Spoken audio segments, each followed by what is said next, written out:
la colaboración de la ciudadanía es vital. Al final, la persona que vive en ese territorio tiene que ser consciente de la peligrosidad que hay inherente a ese territorio, pero también de los mecanismos que tenemos de protección y de prevención. Por lo tanto, tenemos en primer lugar la prevención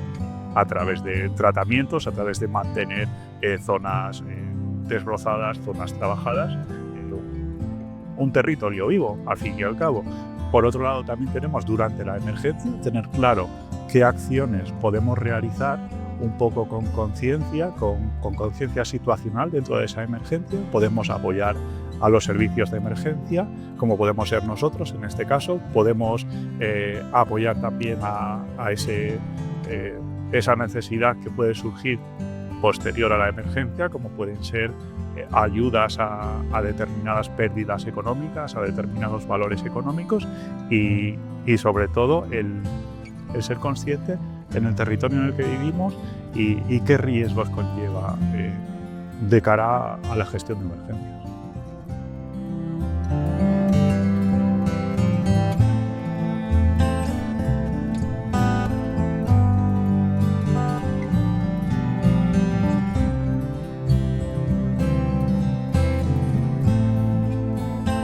Pues yo creo que muchísima, y a veces no le damos el valor suficiente quizá. Y sobre todo estoy hablando de la parte preventiva.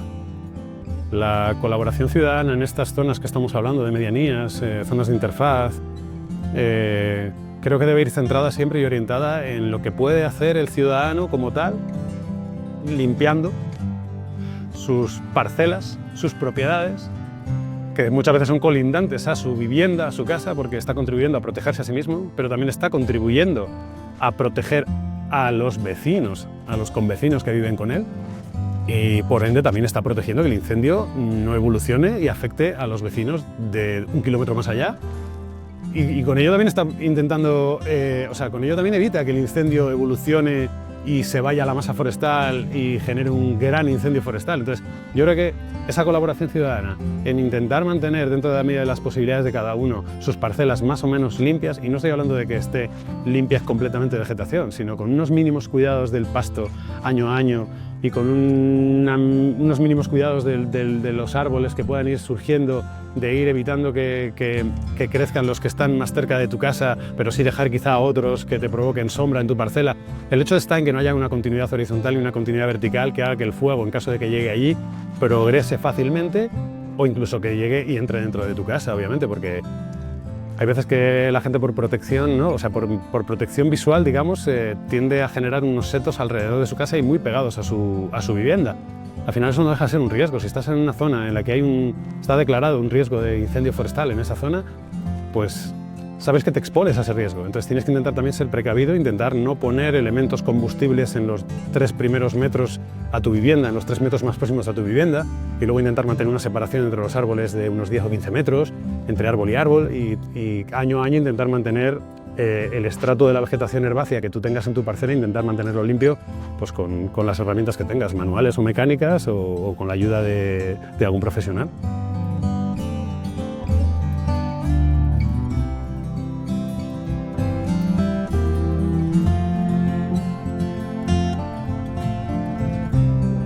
El ciudadano, o sea, el personal civil dentro de los incendios forestales, pero no en los incendios forestales, en todas las emergencias. Como ejemplo tenemos la Dana en Valencia este mismo año. Juega un papel fundamental, desde el principio hasta el final, en la parte inicial, en la parte de prevención, de ser conscientes del riesgo, gestionar su parte del territorio, aunque sea pequeña, si cada uno gestiona su parte del territorio, si tiene las medidas de autoprotección correctas. Tenemos mucho ganado. No hay nada que le guste más a un dispositivo de incendio que trabajar cerca de una zona de viviendas y que cuando las miras veas que son defendibles, que el ciudadano ha hecho su labor de invierno, vamos a decirlo así, que tiene podado, que la vegetación que tiene es acorde al sitio donde está, que está bien regada, que no tiene pérgolas, que tiene contraventanas. Eso es la base de la prevención de los incendios a nivel particular. Y luego, en la parte que le toca a la administración, una buena educación ciudadana, o sea, formar a la población qué tenía que haber hecho antes, qué tiene que hacer hoy, que tenemos el incendio, cuáles son los puntos que tiene que hacer, que tiene que evacuar su casa, que tiene que irse con un tiempo prudencial, que tiene que cerrar ventanas, puertas, que tiene que cortar la luz, todos esos pequeños matices que al final es autoprotección y ayuda a defender la vivienda del ciudadano, es responsabilidad de la administración enseñárselo a la población civil. Y luego, cuando ya tenemos el incendio, esa parte de dejar trabajar los dispositivos de emergencia.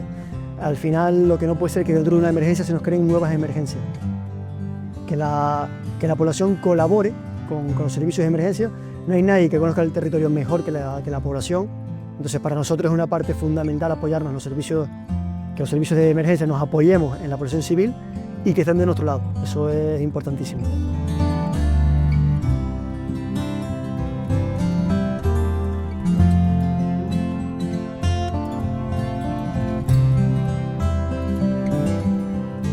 Y yo siempre lo digo, principalmente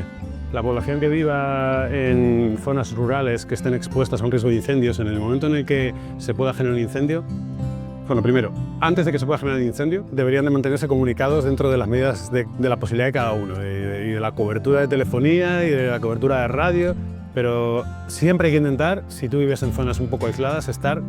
intentar estar en comunicación, para que si hay un aviso de un incendio que se ha provocado,